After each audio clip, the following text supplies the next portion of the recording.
Live from New York, this is the Harvey Hour. My name is Stephen Harvey. It's great to have you in today on a Friday. As always, I'm joined alongside my dad, Stephen Harvey. How you doing today on a Friday? I'm good.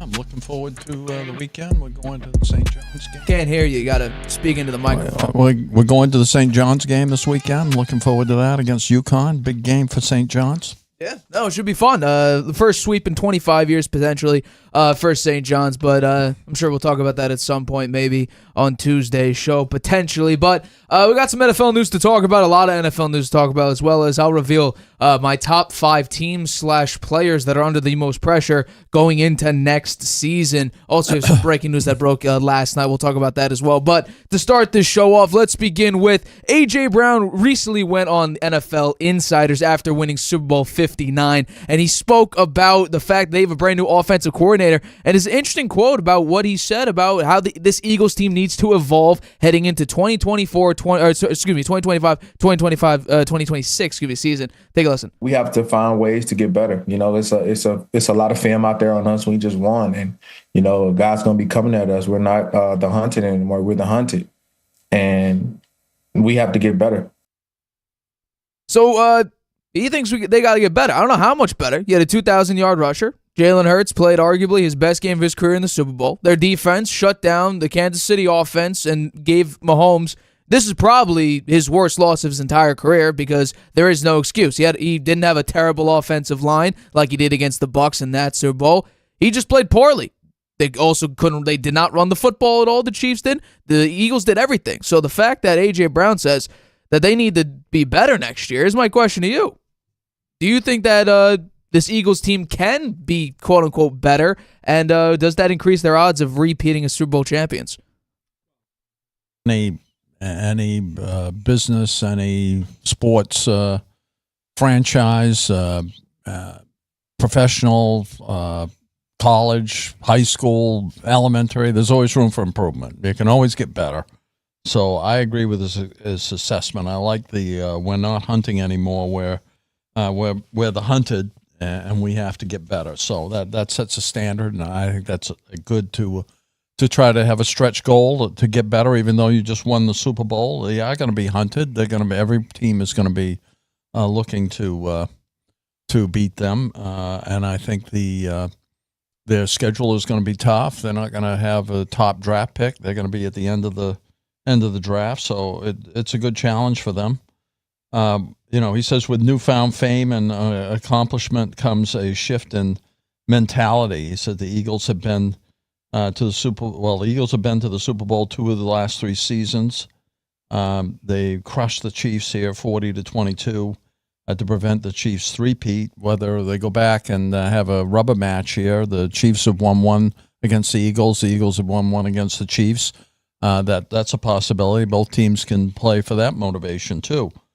The Eagles are going to return 10 starters on offense, so that helps a lot.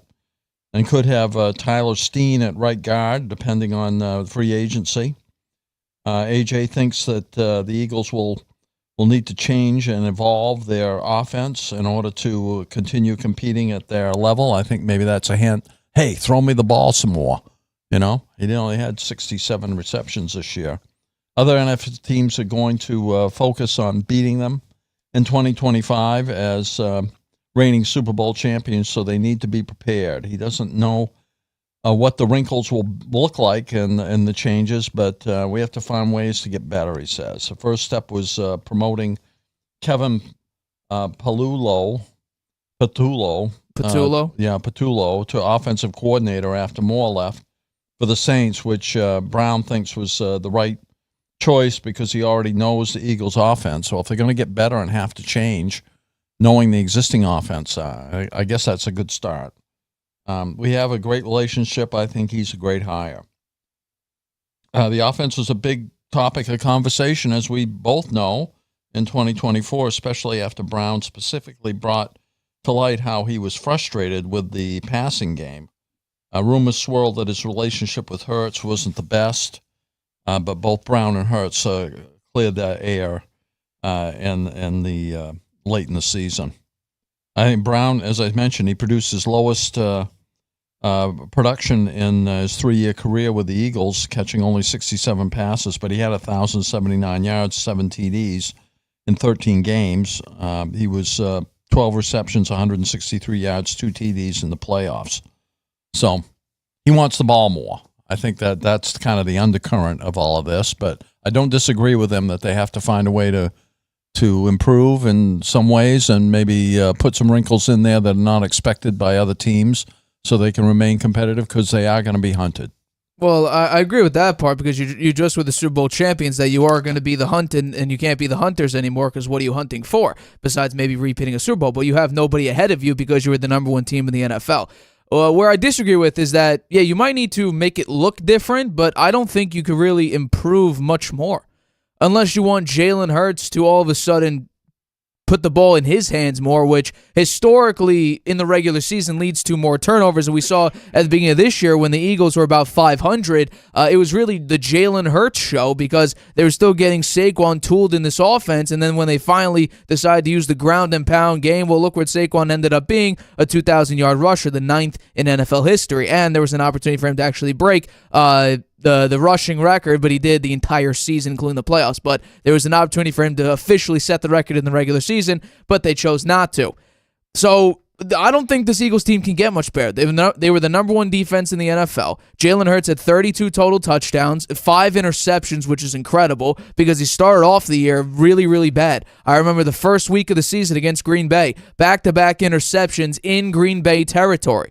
In their own territory. Green Bay had an opportunity to score, but their defense stepped up big, converting potential touchdowns into only field goals, which kept them in the game. Ultimately ended up winning by 5 points. I don't know if A.J. Brown wants to say, give me the ball. I mean, he's very vocal. They were even going at each other a little bit in the Super Bowl because maybe he wanted the ball, and then he scored a touchdown, I think, on the very next play or the next drive after that. So, for me, I don't think the Eagles can get much better than that. The only place that I would say that they should focus on is securing 4 crucial free agents here, because they are losing a bunch of, Brandon Graham's a free agent, but he could potentially retire at the end of the year. Avonte Maddox got benched for Cooper DeJean in the season. Josh Sweat would be a good pickup as well. He actually wasn't on my list, but picking him up, he could have been Super Bowl MVP if Jalen Hurts didn't do a tremendous second half, sort of being the maestro of the game.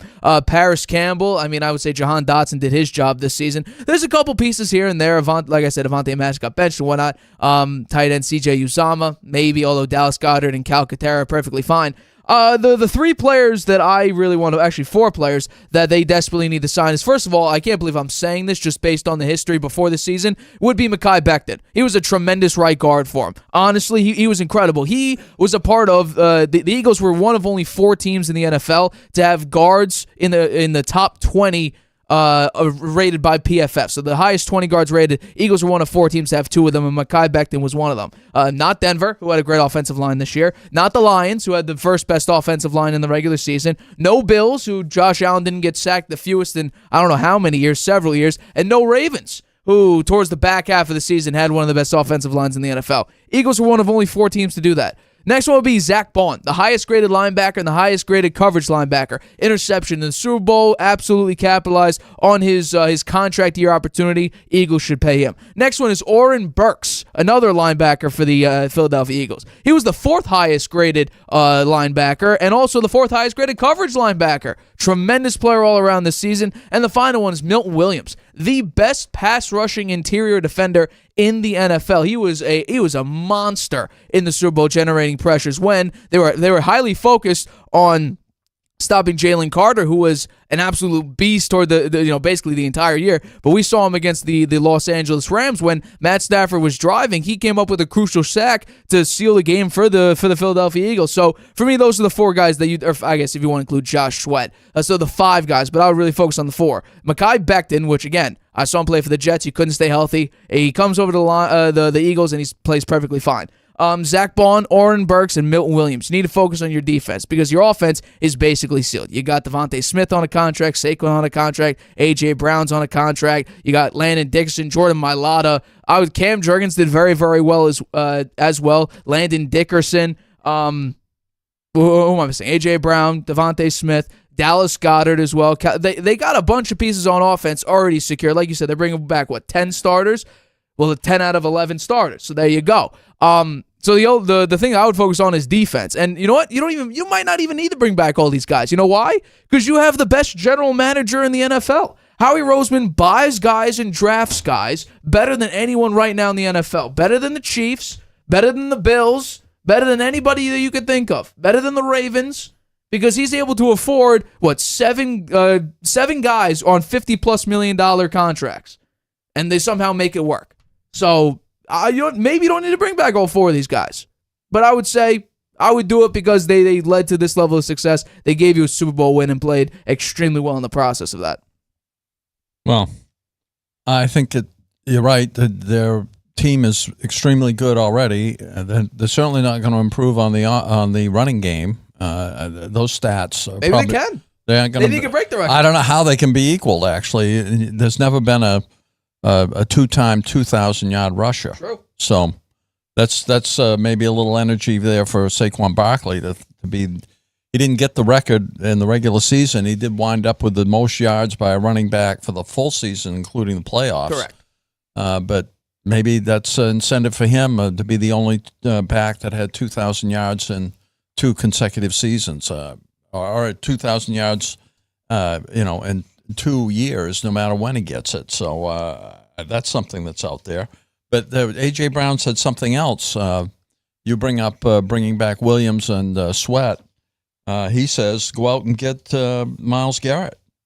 He good potential. He named a trade for Garrett as his dream offseason move for his team. So he's talking about the defense as well. He said adding him with Jalen Carter and Nolan Smith would be awesome. I don't know what's going to happen with Josh Sweat or Milton Williams, but Garrett probably would love to come to the Eagles, right? What better place to go than the defending champs?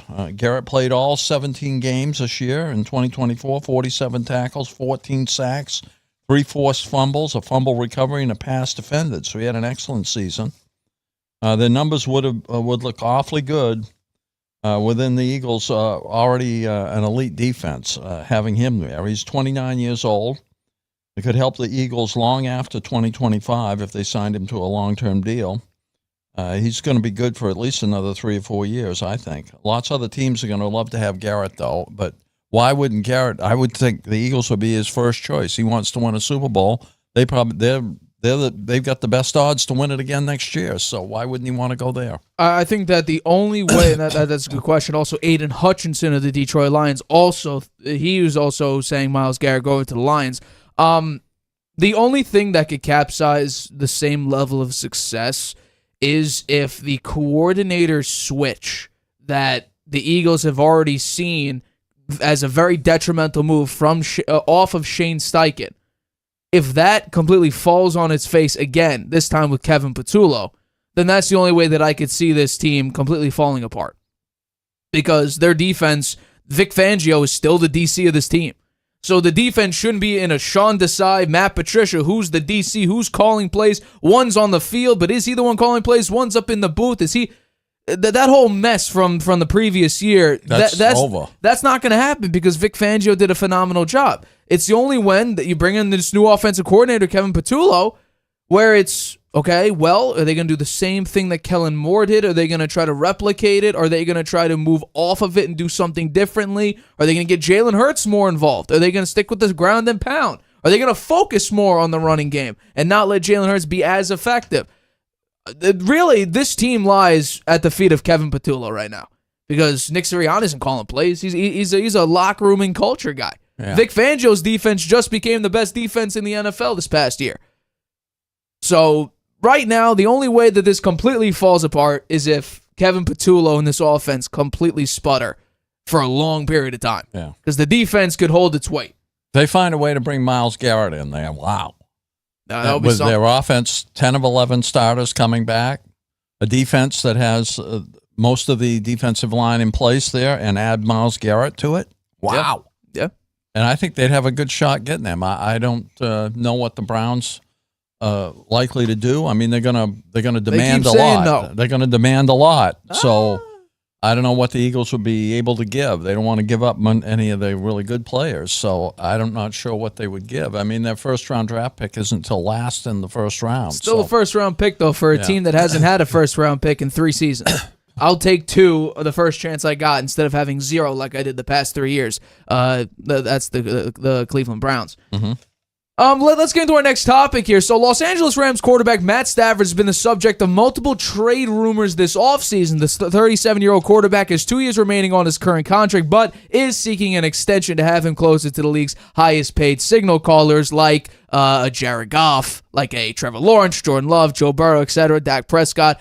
Fox Sports insider Jordan Schultz reported Wednesday that the Rams are seeking a premium pick in return for Stafford. He reports, quote, several teams per league sources have called the Rams about Stafford, and the belief is a first-round pick would probably be the asking price should the Rams choose to make a deal. Now, there's reporting saying that Sean McVay wants to keep Stafford. Stafford has really made no inclination that he wants to leave the Los Angeles Rams, but these rumors have been swirling for a number of years, with Stafford not sure what he's going to do for his future, then McVay saying, come on, speed up the process. A couple years ago, there was a weird injury thing and a whole new contract thing. They wanted to restructure. It's a whole mess. Since Stafford, since he won the Super Bowl, from that point on, it has been a constant year-to-year thing of, is Stafford going to stay as the Rams quarterback? And there was even reporting, last year, of him potentially going to, what was it, the Vikings or the 49ers, I believe. No, I thought that there was talk that the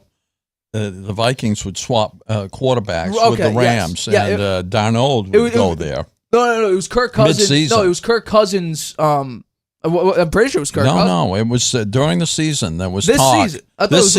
This season, there was talk midway through the season that the Rams would swap Stafford for Darnold. That's crazy. But they didn't. You're saying that was crazy, so maybe it was just rumor. Yeah, but still, these rumors have been swirling since Stafford got to Los Angeles, since winning the Super Bowl in Los Angeles. Here's my question to you. Can you see a realistic situation where Stafford is not the Los Angeles Rams quarterback in the 2025 season?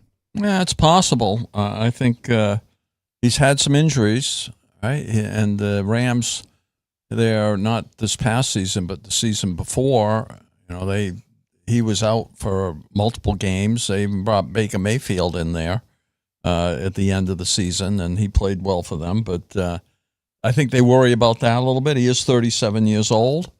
He is going to want money like the top quarterbacks, and he is older, and he has had this injury history. But they had a solid season this past season, 10-7, when they started out very poor, but it was because of injuries. Once they got healthy, they were one win from hosting the NFC Championship game, and they gave the Eagles the best game that the Eagles had as an opponent in the playoffs this year.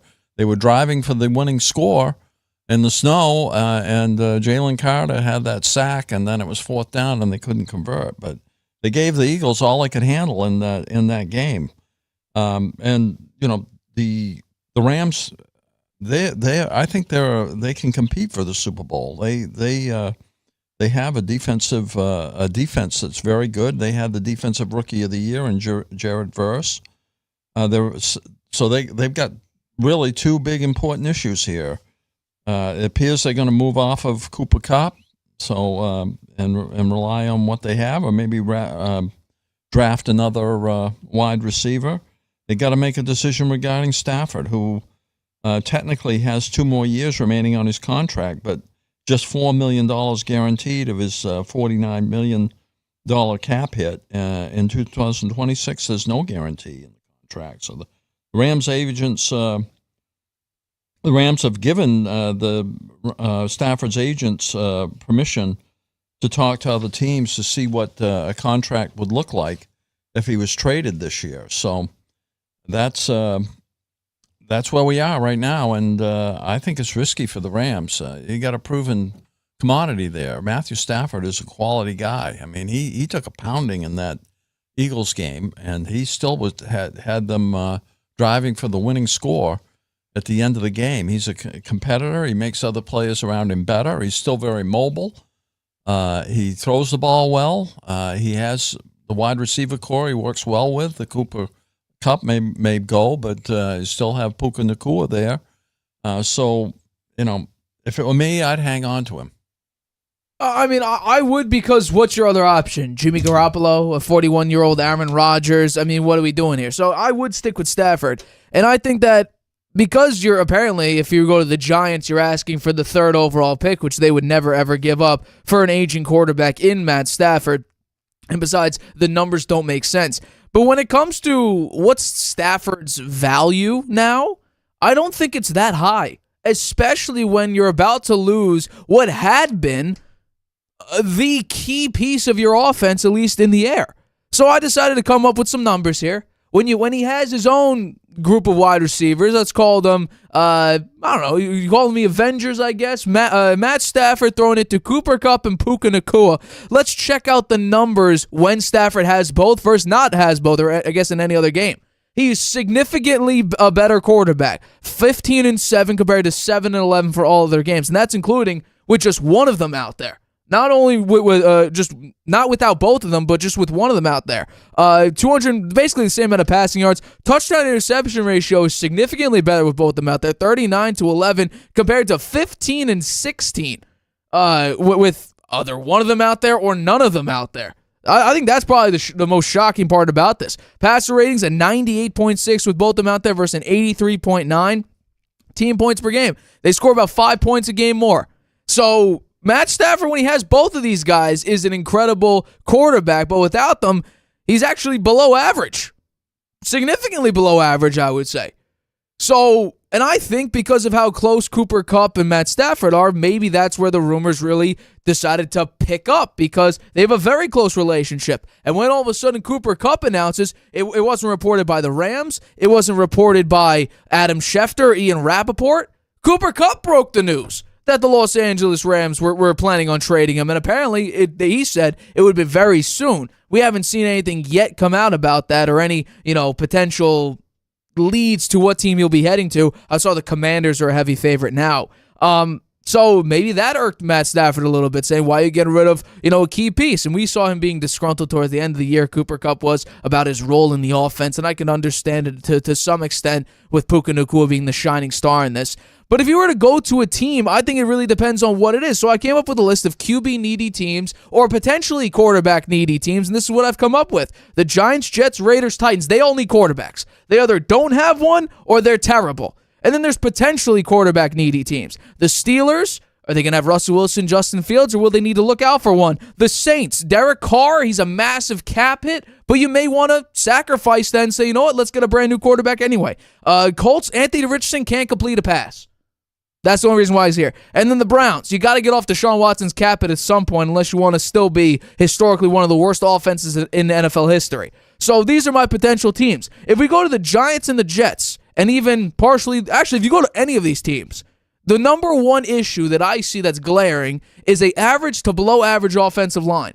And when Matt Stafford faces pressure, he's not a great quarterback. Out of quarterbacks with 100-plus snaps in 2024, these were his numbers. Out of 29 quarterbacks, I think, or out of 30 quarterbacks, This is it. 19th in completion percentage, 24th in touchdowns thrown, 4th most interceptions, tied for the most turnover-worthy plays, 26th in passer rating. He wasn't good under pressure. So if you go to the Giants, Jets, Raiders, Titans, they all don't have great offensive lines. So you may be under pressure much more, which could result in Matt Stafford being an ineffective quarterback. The Steelers also don't have a great offensive line. The Saints have a decent offensive line. The Colts, that's hit or miss. We've seen them be terrible and we've seen them be very good, and the Browns had a terrible offensive line, but that was mainly due to injuries. So for me, the best result for all parties is for Matt Stafford to stay on the Rams. But if you can somehow get the Giants' 3rd overall pick, I'm taking that today, tomorrow, and every day in the future. Because that would be a complete overpay for an aging quarterback who hasn't thrown 4,000 yards since his Super Bowl run in 2021. Who also barely, his completion percentage has dipped a little bit. But like he's a good quarterback. Is he a top 10 quarterback right now? No, he's not. He's not worth the 3rd overall. You think he's a top 10 quarterback right now? I can name probably he's on the fringe. He's on the fringe. I can name probably 13 quarterbacks who are better than him as it currently stands. And a couple of them are rookies. He had 66% completion percentage this past year, almost 3,800 yards, 20 TDs and 8 interceptions. He had 7.28 yards per attempt.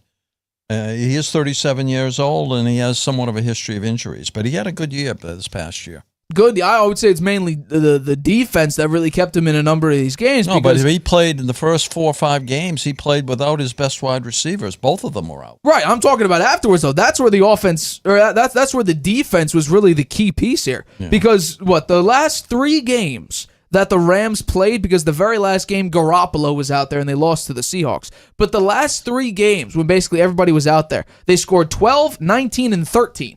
Normally, you see those scores offensively, and you think they lose the game. No. The defense allowed 6, 9, and 9. Yeah. Well, the defense is very good, that's for sure. And that was against the 49ers, the Jets, when Rodgers was on that streak.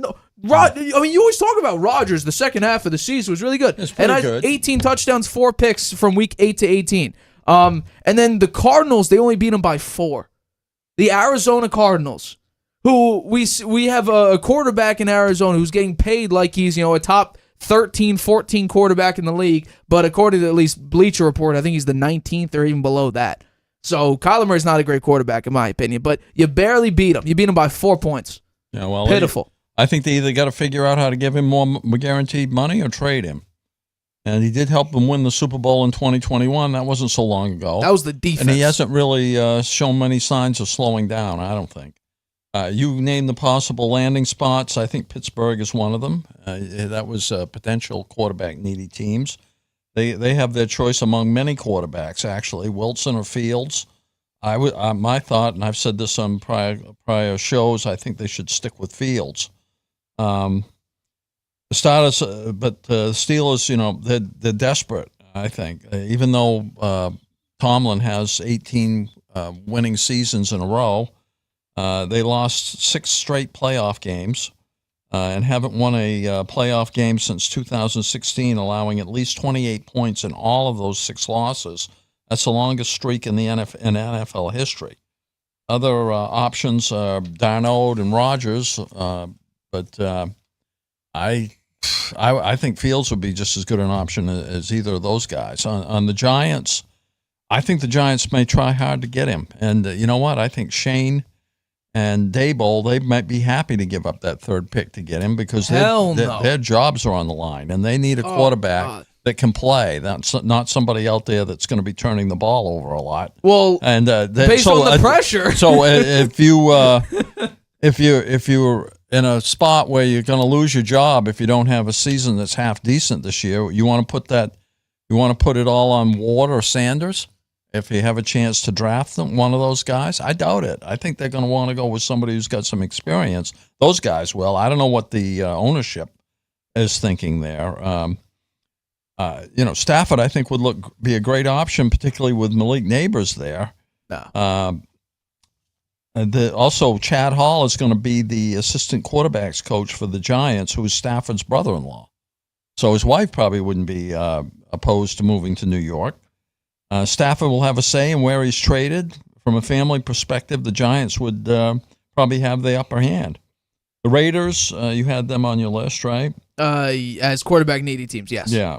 With the hiring of Pete Carroll, the Raiders are, I think, more interested in stabilizing the franchise and laying the groundwork for future success compared to shooting for the stars and trading up in the draft board to get one of those two quarterbacks. I don't think they're going to do that. Stafford would be an improvement and a stabilizing force there.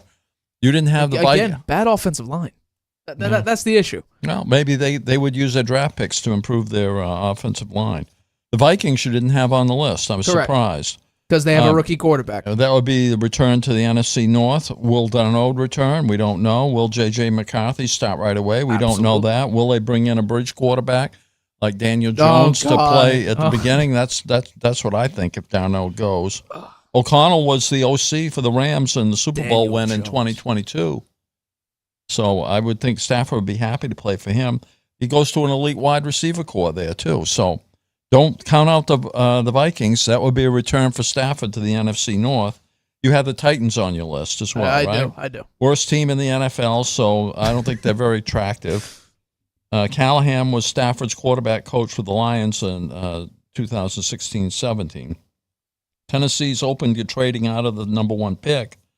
Will likely look for a free agent before they draft a quarterback. So that's a possibility, but I think he's likely to return to the Rams. I think he believes in the management there.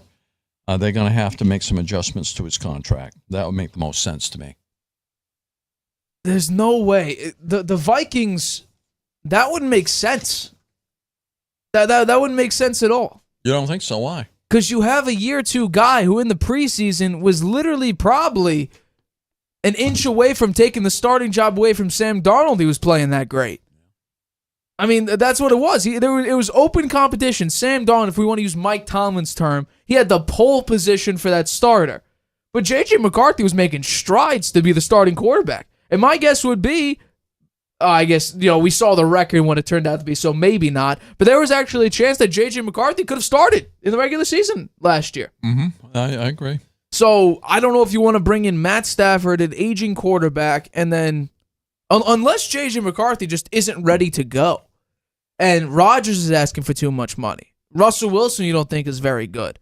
Or any like Daniel Jones, you don't want to put the franchise in his hands for, X amount of games or whatever the case may be. Unless J.J. McCarthy is not ready to go, I don't know why you wouldn't just hand the keys over and say, hey, we saw how you performed, in the preseason. Here you go. Because this was the plan that we had for you right now.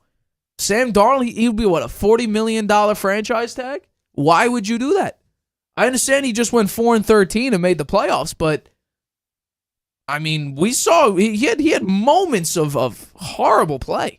He also had some moments of greatness as well, but moments of horrible play. And also, again, I'll preface it. Most of these teams have bad offensive lines, which, again, Stafford under pressure doesn't do too well. Doesn't do too well. I think he goes back to the Rams. That's probably what's going to happen. All right, we'll be back, but coming up, who's under the most pressure for next season? I'll discuss that, as well as Cowboys guard, probable first ballot Hall of Fame offensive guard, Zach Martin has decided to retire. We'll talk about that impact on the Cowboys right after this break. Traveling can be a nightmare. Why? You can't watch your favorite shows abroad. You can't trust public Wi-Fi spots anymore. And when you return, roaming bills kill your vibe. Unless you get a NordVPN and Saley deal. NordVPN will increase your privacy online. And Saley, a global eSIM data app, will save you from those unexpected roaming charges. Grab the 2-year NordVPN deal with 76% off and get up to 20 gigabytes Saley eSIM data gift. Whether you're just discovering your voice or taking your show to the next level, you know what the world needs to hear. All you have to do is say it. With Spotify, set up your podcast. Your food podcast. Your mindfulness podcast. Your never thought you'd get this far podcast. And watch those sparks fly. I put a picture of the comment. Drop the episode anywhere people listen. And find out who they're cooking with. Where they're finding inner balance. and why they love your show. You're already a creator. Now you can create, connect, and get paid for your passion with one single free tool. Spotify for podcasters. Talk where the world listens.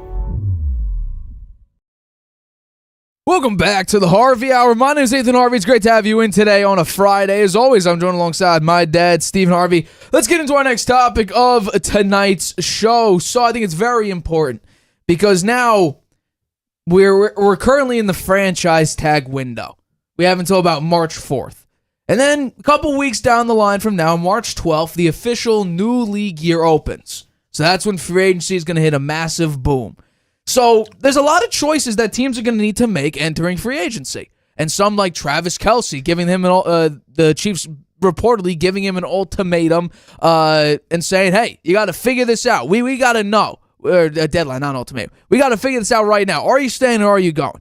So I decided to think about who's under the most pressure entering next season. And we just ended this past season. So there's a lot of time and this list could change, but I do think it's important based on the expectations heading into next year and what happened this previous year. I can make a pretty damn good list about who is under the most pressure. So let's begin with the first one, which I think deserves to be on this list, the Jacksonville Jaguars. How high is their pressure meter?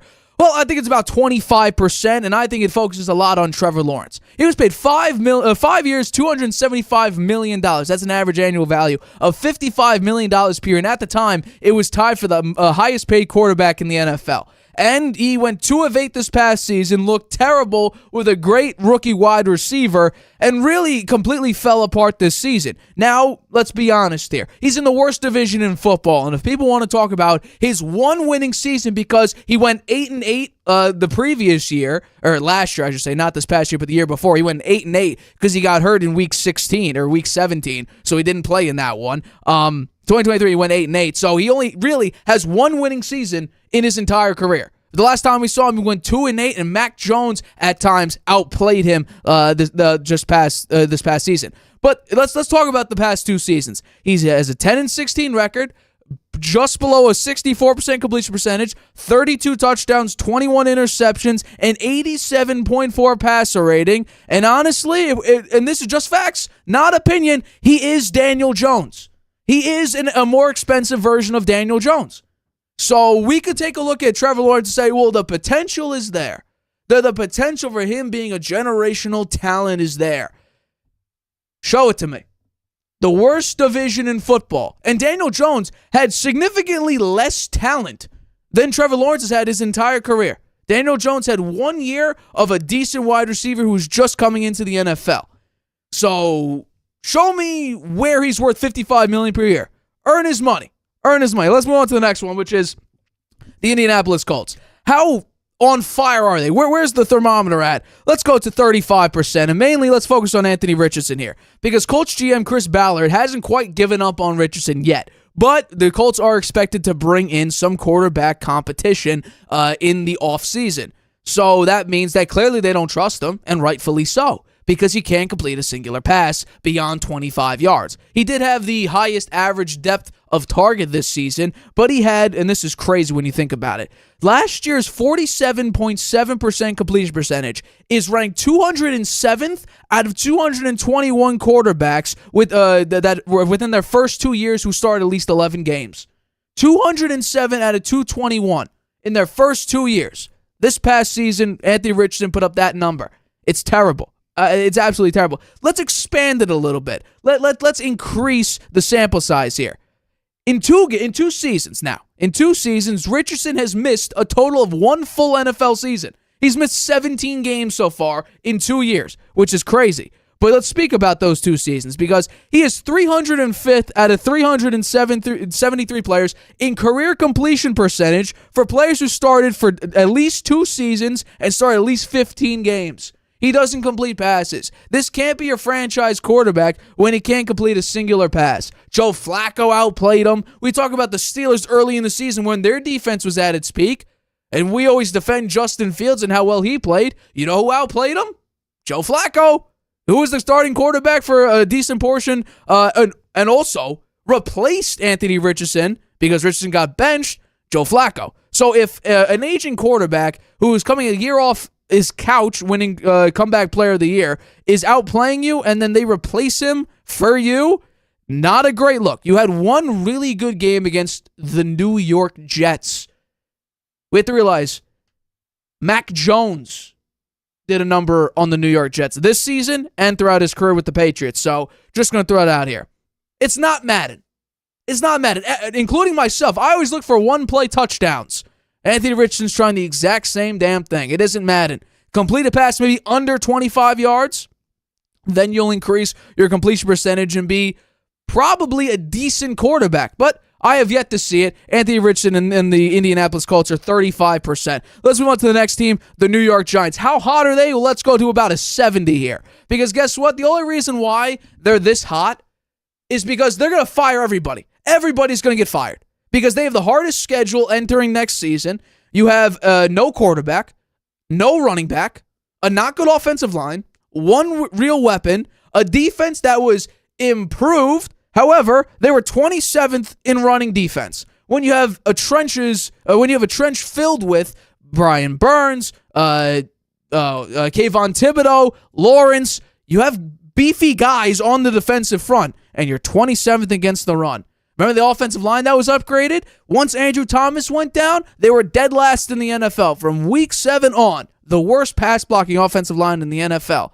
Now going into a year where you're probably going to have a rookie quarterback or an aging player, like, let's just throw out a couple names, Russell Wilson, potentially, this won't happen, but Aaron Rodgers, Kirk Cousins, whoever's your starting quarterback, or even a rookie quarterback, or hell, Justin Fields.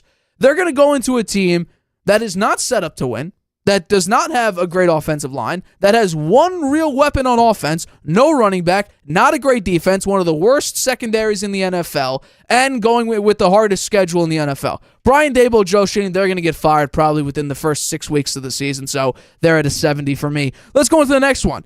The Dallas Cowboys, how hot are they? How much under pressure are they? They're about an 85. Dak is completely overpaid. He's making $60 million a year. CeeDee Lamb's making $34 million a year, and also Micah needs to get paid. And on top of that, you just lost an incredible offensive guard in Zach Martin, who just announced his retirement. Jerry Jones doesn't do free agency. His biggest free agent signing was Eric Kendricks last year, 1 year, $3 million. Out of the past 4 offseasons, they spent basically $44 million. I mean, that's some people's just cap space, let alone what they spent. That's just what they have to work with. And Jerry Jones, he just does not do free agency whatsoever. And also, they have 15 new coaches to their team. 10 that are just brand new to their team, and 5 that's first NFL experience. And they also have someone who's the QB fellowship coach. Again, someone out there, please inform me. What the hell is a QB fellowship coach? I've yet to figure that out. But wide receivers coach is brand new. QB fellowship, brand new. Offensive line coach, which, by the way, offensive line wasn't great last year either. He's going to be brand new. Defensive assistant, 2 of them, brand new. I mean, there's way too many moving parts for a team that is currently entirely brand new. Because Brian Schottenheimer's brand new. Mike Zimmer's gone. I mean, offensive line coach, wide receivers coach. I mean, they're all new. All new. Too many moving parts for a $60 million a year quarterback who isn't playing at his best whatsoever. So Cowboys get a solid 85 on my mark. And who's under the most pressure, you might ask? It's the Buffalo Bills. They're at 100. I actually was going to blow it off the roof, but I couldn't find a good picture of a thermometer blowing up. But I think it's the Buffalo Bills. Oh, so close. You've almost beat the Kansas City Chiefs in the AFC Championship game. I feel like I've heard that before. Oh, wait, I have. The Bills always get so close, and they always fall flat. You have the MVP, who some people thought that this was kind of just it's the Joel Embiid MVP, if you will. Him versus Jokic. Jokic won it before. You give it to Embiid because he probably deserved it the prior year, and then we found out he wasn't really the MVP. Well, prove us wrong, Josh. I actually thought you would be the MVP because if you look at the efficiency stats, it's whatever the case may be. Prove it. This is your season to prove that you are actually deserving of that MVP. People love to talk about that AFC Championship game, so let's actually recount that AFC Championship game, shall we? We always like to talk about the 3rd and 3 and then the 4th and inches, and was it a first down? There was 13 minutes left in the game. Make a play. or 2 or 5. You have time to make plays, and you didn't. 3:33 left in the game. You had multiple timeouts. Make a play. You didn't. Sean McDermott, his personnel I haven't heard this enough. Personnel choice in that AFC Championship game, I decided to dig even deeper than when we did our AFC Championship analysis. There were 22 plays in the fourth quarter. Ray Davis had 5 of those plays. He was out there for 5 of those plays. James Cook was out there for 8 of those plays. Ty Johnson was out there for 10. Might I add, Ray Davis, 0 yards. Ty Johnson, -1 yards. James Cook, 36 yards. 9 yards per touch. And he only was out there for 8 plays. What are we doing, Sean McDermott? What are we doing? It just seems like, and Josh Allen isn't the issue.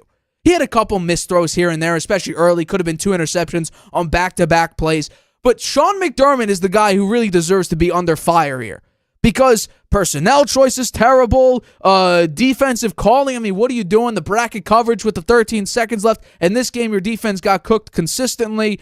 I mean, what are we doing here? Yeah, you're going to be successful. And just like Nick Wright said, he feels 100% confident that the Bills are going to at least host 1 playoff game every single season. And that might be true. But at some point, you got to figure out, what's the issue here? Why aren't we getting over the hump? And in my opinion, it's Sean McDermott. It's been Sean McDermott year after year after year. Because if you look at the numbers, and Warren Sharp did a phenomenal job. I'm sure we'll talk about his analysis on Josh Allen. But Josh Allen, based on the numbers, is the most efficient playoff quarterback out of the last, 25 years, something like that? The most efficient.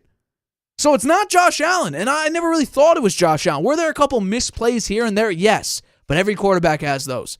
When it's all said and done, Sean McDermott is the issue for the Buffalo Bills. Some people don't want to hear that. Some people completely agree with me. But if you take a look at it, if you take a look at the decisions that are made, like James Cook playing 8 snaps out of the 22 in the fourth quarter. By the way, that's not 22 total plays that the Bills had. 22 offensive plays. So take out special teams because they don't matter. Offensive plays. Ty Johnson, 10. James Cook, 8. And James Cook was the only running back to have positive yardage. Every single time he touched the ball, he averaged 9 yards a touch. And he wasn't out there at all. He was the only reason why the Bills were that far in the game anyway. I mean, we remember, down on the goal line, he was slam dunking the ball.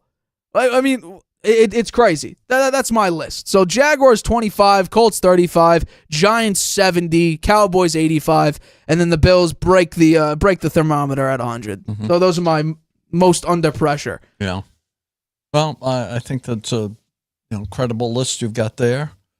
I think in some respects, everyone's under pressure in the NFL, for sure.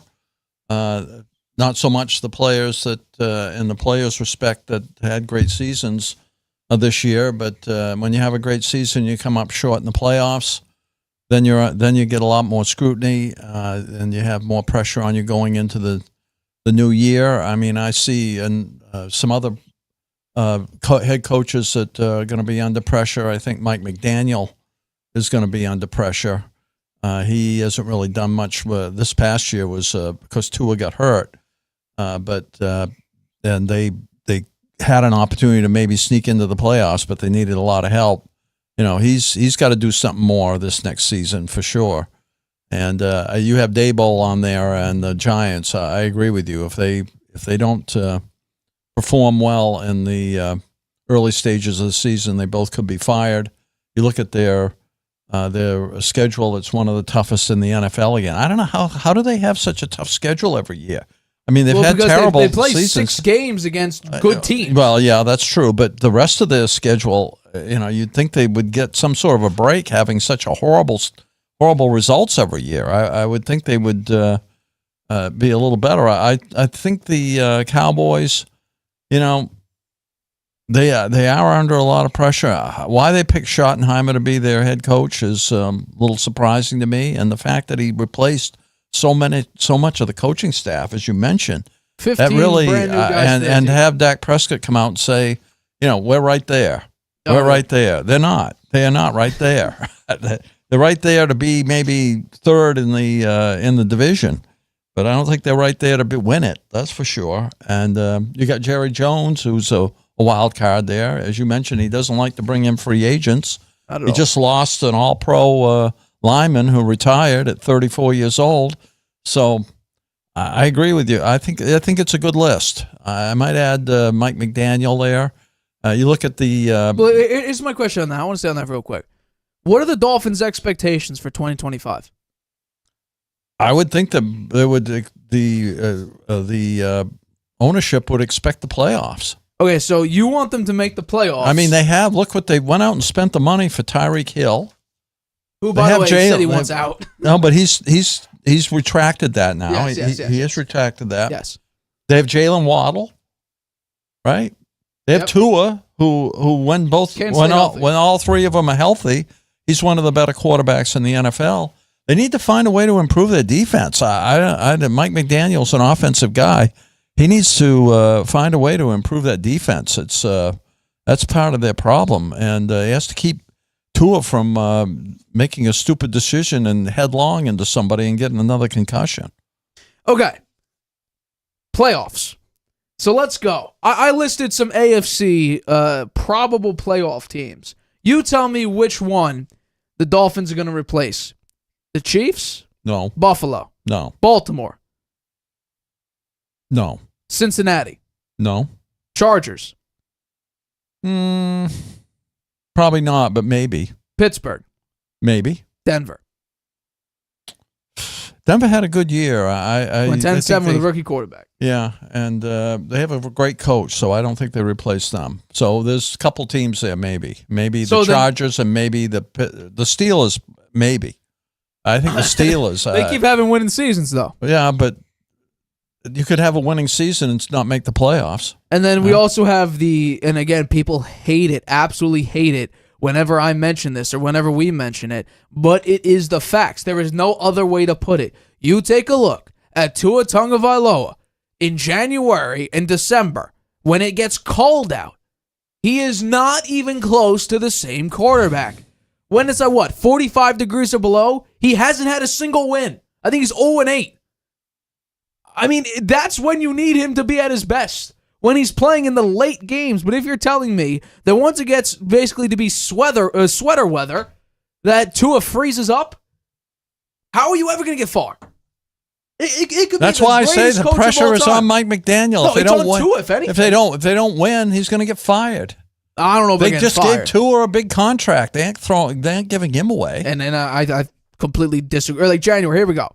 January, he's 1-3 with a 58% completion percentage, 3 touchdowns, 6 just got picks. a big contract. That's rating a 65. He just got a big contract. They're not going to go off him. They're going to fire. I'm not saying go off him. I'm just saying that it's a losing situation. When a team suffers and they have players that have big contracts or are liked by the fans, the head coach is the one whose heads fall. None of the players. Correct. So that's why I put Mike McDaniel on the hot seat. Well, no, exactly. No, this is how it always is. Unless the quarterback is so terrible, but normally when you have a young quarterback or let's say a star quarterback who just started with your team, the coach always goes first.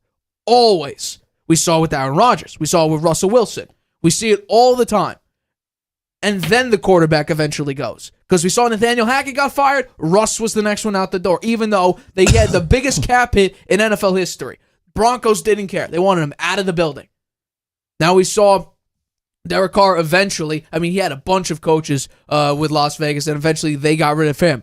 We saw the New York Jets. Robert Saleh went 7-10 in back-to-back seasons with Zach Wilson, Trevor Siemian, and Tim Boyle. Rodgers comes up, craps the bed, and he gets fired 5 games in when they were, 2-3, and their defense playing well. Rodgers coming off of a 3-interception game. They go, guess what? They win 3 more games after it. Robert Saleh's fault, though, right? No. The coach goes, then look, Rodgers leaves the team. They don't want him back.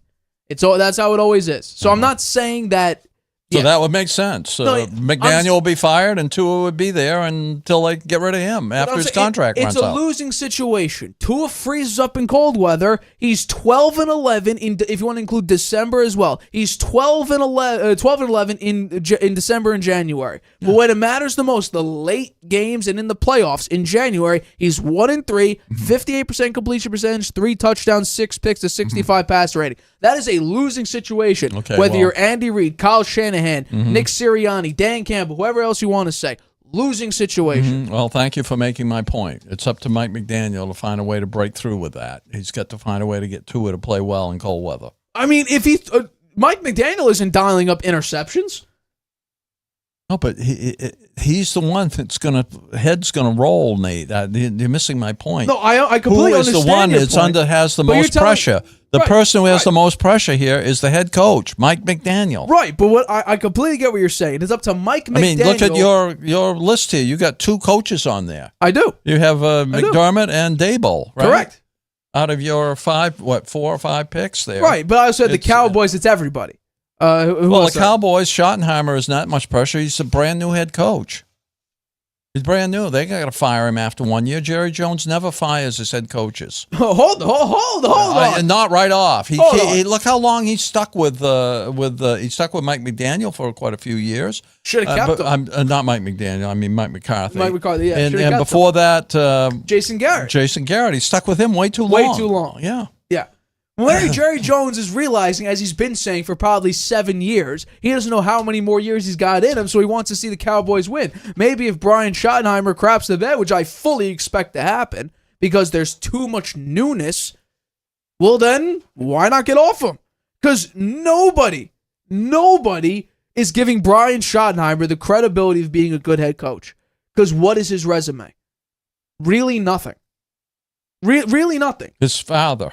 Exactly. That's his resume. Exactly. He's got a family tree that's No, pretty good. he got But his fired- father never no. won in the playoffs. He got fired as being the Jets offensive coordinator after the boneheaded decision was on the goal line. It was against the Steelers, I think, in the playoff game.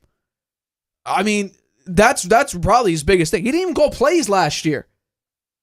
And yet he's being promoted as head coach. Yeah. I don't get it. Giants, yeah, everyone's going to get fired. I was actually thinking about putting this below the Colts, but I thought just because there's a shot, let me just put it up here. Because I fully expect, Daboll's gone, Shane's gone, they're all going to go.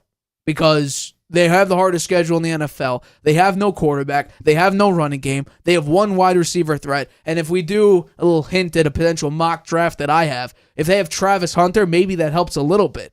But still no great offensive line. Your defensive line wasn't great. Your linebacking group was terrible. Your secondary was one of the worst in the NFL. The Giants were just not a good team. There's a reason why you should have been 2-15, but you were 3-14 ultimately, thanks to Drew Lock. Again, I keep bringing this up. EPA per play, it's literally the greatest game in NFL history. Drew Lock against the Indianapolis Colts. Well, that's why statistics don't tell the whole story. I mean, you watch that game. No, but they don't tell the whole story. I mean, he was tremendous in that game. So, yeah, those are my 5 teams under the most pressure. And obviously, I left a 35-point gap from the Colts at 35 to the Giants 70. So people could fill in who wants more, but I do think the Bills and the Cowboys and the Giants are some of the hottest I teams have in the NFL. one more comment Go for it. on the Jaguars. I Yeah. agree with that, and maybe I would have put the thermometer a little higher there because of the way they went and got their head coach. Right? This Liam Cohen, the way he did it, it really rubbed a lot of people the wrong way. And a lot of people would be happy to see him fall on his face. So I think that Bucs fans do. that's an actually another that would move the thermometer up to at least 40 for me. Well, for me, it's really Trevor Lawrence because he's getting paid $55 million a year on average annually. Yeah. I know some people's going to come at me and say, well, his base salary is this. His average annual value, 5 years, $275 million. That's $55 per year. Whine about it later in the comment section. I don't really care. He has to earn his money. That's what it is. When you have Daniel Jones type numbers, that's where that's when alarms start to go off. Red lights start to flash. Alarms start blaring. Because again, he is Daniel Jones 2.0. And these are just the facts. It's no opinion tied to this. It's just the raw data there. Daniel Jones, in his first 60 games with complete lesser talent, has a better passer rating than Trevor Lawrence. Those are interesting and stats. has a higher winning rate and a higher completion percentage. Very interesting stats. And fewer turnovers. Yeah. And he had a fumble issue as well, which Trevor Lawrence, funnily enough, has. So, Trevor Lawrence. I said this again. Daniel Jones 2.0. Book it. Let's get to our final topic here. So, after a very long career, 34-year-old offensive guard Zach Martin has informed the Cowboys on yesterday, that he plans to retire this offseason, leaving a massive hole in the Cowboys' offensive line. He was an 11-year veteran. He won 7 All-Pro first teams, 2 All-Pro second teams. He was a 9-time Pro Bowler, and he decided to hang it up. It really, if you take a look at the numbers here, if he played more than 10 games, he was getting an accolade. Whether it be a Pro Bowl or an All-Pro first team or second team, he was going to win something. He was that great. So here's my question to you. How big of a loss is Zach Martin for the Cowboys entering this year with everybody's new, basically? Coaching staff and everybody. Yeah. How big of a loss is this for the Cowboys? It's a huge loss, as you say. It impacts Dallas by leaving such a void on their offensive line, particularly at right guard. That's where he made his name, where he was considered one of the best players in the league. He's also a leader on the field. I think that he holds the other offensive linemen accountable. The Cowboys will need to address this void either through the draft or free agency. I don't think it's going to be free agency because Jerry Jones never does that. He's not going to bring in a free agent. So, or internally, they may be able to address it. He was the anchor of the Cowboys' offensive line. He's a future Hall of Famer, as you mentioned, first team All-Pro 7 times. Only had 7 holding penalties in his 11-year career. That's pretty amazing, huh? It's the first big decision for Schottenheimer. I'd say replacing Martin's talent is probably not possible. They have all-pro caliber player in Tyler Smith on the other side of the line, on the left side. And their in-house or outside options, finding his complement to fill Martin's shoes is going to be tough. They have in-house, they've got Brock Hoffman. He filled in for Martin after he was incredible. He got hurt and needed ankle, and I think maybe the ankle surgery may be the reason that Martin is calling it quits. Maybe he just doesn't feel he can come back to his all-pro form after that surgery. He says Martin helped him a lot. He helped the whole offensive line, making sure we always play to the high standard, no matter who was on the line. He played 379 snaps, gave up 2 sacks, 16 quarterback pressures. He plays with a chip on his shoulder and is being an enforcer on the O-line in the O-line room. He's motivated to play at a high level at right guard. He says it's an honor to play that position because Martin had been the anchor there for more than a decade. He's an exclusive rights free agent this year, so Dallas will have dibs on him, and I'm pretty sure they're going to bring him back for sure. And he's somebody that looks like he could maybe fill in there pretty credibly. TJ Bass is another guy they have. Can also play right guard. He has versatility to play really anywhere on the interior of the O-line. He's in the last year of his contract, though. And then you look at the draft. Dallas has drafted an offensive lineman in each of the last 7 drafts, and they've had 3. They've drafted in the first 3 rounds 4 times, and that shows they've got some guys on the bench that can play. There's some really good offensive linemen out there this year. Tyler Booker from Alabama, he's really the top guard prospect in the draft. He's both good run and pass, good at run blocking and pass blocking. He allowed just 2 sacks at Alabama in his 3 years. He played primarily on the left side, though. And then there's Donovan Jackson, who was on the team that won the college championship game this year. He's versatile. He can play anywhere on the 5 spots. He's explosive out of his stance, so he might be a good choice. Tate Rutledge of Georgia has experience. He's 24 years old, only 2 sacks and 2,000 snaps. Maybe they move Cooper Beebe. He could move to guard. He's a rookie who played center this year and did a very good job there. They've hired this guy Riley as their head coach, who was the offensive line coach for Beebe in college and raves about his versatility. I think it's either the draft or they're going to do it with the existing players they've got because Jerry Jones never goes big on free agency. I think that this is a massive loss. I think it's a massive loss just for the locker room because if we actually take a look at his production on the field, Zach Martin played terribly this year. The past 2 seasons, he's gotten progressively worse, and this year, it got to a point where against the Detroit Lions, his pass blocking grade, and I've never seen this, and I've used Pro Football Focus now for probably 5 years, was a 0. I've never seen a 0 in Pro Football Focus before, but his pass blocking grade was a 0. And what's crazy is that you bring up 4 holding penalties his entire career. That would only be in run blocking because there was a number out from Warren Sharp that in 6,659 pass protection snaps, he's had 0 accepted holding calls. He doesn't get holding in pass protection. He is one of the greatest offensive guards in NFL history. He is for sure a first ballot Hall of Fame offensive lineman. But the facts are the facts. This year, he was not good. He honestly was actually terrible because the Dallas Cowboys quarterbacks, the percentage of pressures, right guard, a.k.a. Zach Martin, in his time, the first 11 weeks of the season, he was the leader in that department. And since his injury from week 12 to the end of the regular season, their offensive line was the second most pass-blocking efficient offensive line with the fewest hurries and the fewest pressures in the NFL. So their offensive line did improve, and I think that is due to Brock Hoffman being so great because he ended with a 98.7 pass block efficiency grade, which is 11th best among all offensive linemen for 2024. 6 pressures, 1 sack across 286 pass blocking snaps. So yeah, Brock Hoffman, he probably will be a perfect fill-in. But let's say they do see a potential upgrade. I see 3 really good options, actually. The first one's obvious. Trey Smith from the Kansas City Chiefs. He was one of, if not the best offensive guard, at least left guard, or right guard, and he fills into Zach Martin's right guard position beautifully anyway. But Trey Smith is a wonderful pickup. Tevin Jenkins, formerly of the Chicago Bears. He might not be a bad option to fill in. And how about this? I talked about him earlier. Mekhi Becton. I know we could take the Jets' tenure out of the way because he was never healthy. It was an ugly experience. He comes to the Eagles, and it's like, well, he's starting.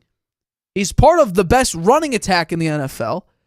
He allowed Saquon in his first season to rush for 2,000 yards, on pace to break the record. And he was a key piece of this offensive line, which ultimately ended up being number 1 once the Lions got eliminated. So I think Mekhi Becton would be a perfect pickup. But I think that the locker room, he will be missed. I'm sure Jerry Jones is very upset because at one point, Zach Martin did have a contract dispute, and Jerry Jones ultimately, like he always does, waits till the 11th hour in the 59th minute to finally pay his guys, so he got a pretty big contract. But yeah, I think it's a locker room thing because you're not going to have an 11-year vet who every time he played more than 11 games, there was an accolade associated with his career anyway. So I think this is a massive loss internally, but I think that if you bring back Brock Hoffman, if you decide to sign Trey Smith, Tevin Jenkins, Mekhi Becton, whoever you want, I think that the production side of it actually might be improved because, like I mentioned, the most amount of pressures for each individual offensive lineman position, the Cowboys ranked as the worst, meaning the highest pressure rate from right guards during Zach Martin when he was starting for him from weeks 1 to 11. So that includes Cooper Rush. That includes Dak Prescott. So production-wise, he won't be missed because of the past 2 seasons. He got worse, and this year he was terrible. But I think that from a locker room standpoint, from a leadership standpoint, I think that's where he'll be missed the most. Yeah, I think Brock Hoffman's going to be the right guard for the Dallas Cowboys next year. I think they have some other players on the bench there that look pretty good. They've done pretty well with the draft and offensive players. They'll probably offensive linemen, and they'll probably draft another one this year. I mean, yeah, that's kind of how Jerry Jones rolls. Yeah. Fortunately, though, you got to spend money. You have too many holes, too many holes. You got to start spent a lot of money. They've spent a lot of money. They haven't gotten the return. And that's because Jerry Jones waits so long. And then I guarantee you, CeeDee Lamb's making $34 million on average per year. You could have gotten him for 31 if A.J. Brown didn't restructure his deal to be 32 apiece, if Justin Jefferson didn't make the 35 mark. I mean, I mean, think about it now. If it were going into this offseason where CeeDee Lamb needed to get paid, Jamar Chase asked for $40 million per year. What would CeeDee Lamb be worth? 38 instead of 34? I mean, there is that scenario. Yeah, I know. It's the salaries are just going to continue to go up. They're just going to continue to go up. If you got a good player, the Bengals are in a similar situation. Yeah, they the might Bengals, have to pay Jamar Chase $40 million. Yeah. And T. Higgins, you may need to pay him $30+ million to keep him. Yeah. So it's a whole situation. You got to pay your guys. They're worth it. I know. It's a money there's thing. restrictions there with the cap and all of that. I mean, there's only so much you can pay. Pay your damn players. I mean, here's the thing. The Bengals have the money. Use it. The Eagles have proven that you can get it done with over $50 million contracts. They have 7 of them. The Bengals have 2. One is Orlando Brown Jr., who didn't perform that well, and one's Joe Burrow, who literally had an MVP. You're not going to probably see a better season than what Joe Burrow just had. You're probably not. Just going to throw it out there.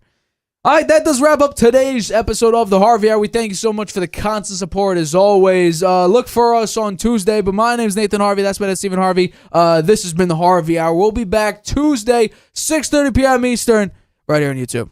Hi, Grandpa. Traveling can be a nightmare. Why? You can't watch your favorite shows abroad. You can't trust public Wi-Fi spots anymore. And when you return, roaming bills kill your vibe. Unless you get a NordVPN and Saley deal. NordVPN will increase your privacy online. And Saley, a global eSIM data app, will save you from those unexpected roaming charges. Grab the 2-year NordVPN deal with 76% off and get up to 20 gigabytes Saley eSIM data gift